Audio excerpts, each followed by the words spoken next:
उधर बीजेपी नेता मुख्तार अब्बास नकवी अहमदाबाद प्लेन हादसे पर कहते हुए नजर आए कि विपक्ष हमेशा राजनीति करता है, संवेदनशील मामलों पर भी असंवेदनशील बातें की जा रही हैं। और क्या कुछ कहा मुख्तार अब्बास नकवी ने, सुनिए। हमारे साथ बातचीत करने के लिए हैं पूर्व केंद्रीय मंत्री मुख्तार अब्बास नकवी साहब।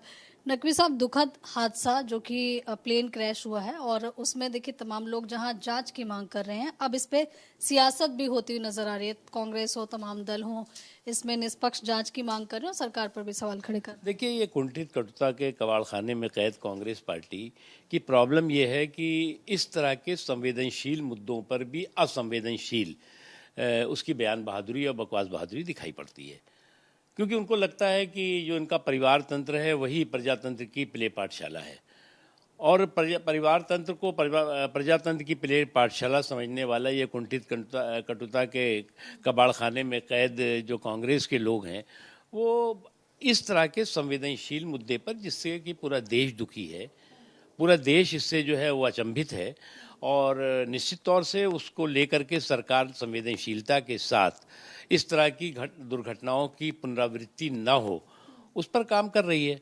लेकिन उस पर भी आप जो है वो कन्फ्यूज़न क्रिएट करने की कोशिश कर रहे हैं, भय और भ्रम का भौकाल खड़ा करने की कोशिश कर रहे हैं, ये ठीक नहीं है।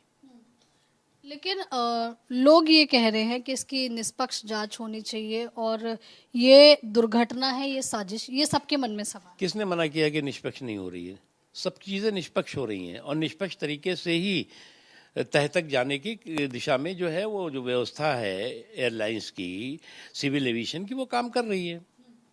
वहीं दूसरी तरफ अगर बात करें, देखिए इस पूरे मामले को लेकर कई जानें इसमें गई हैं। लगातार मौत का जो आंकड़ा है वो बढ़ता जा रहा है, 274 तक मौत का आंकड़ा। जी, ये मैंने कहा ना कि पूरा देश दुखी है, और पूरी दुनिया के लिए इतनी बड़ी जो एयर दुर्घटना हुई है, वो मुझे नहीं लगता कि ये इस दौरान दुनिया में और कहीं इतनी बड़ी एयर दुर्घटना हुई हो।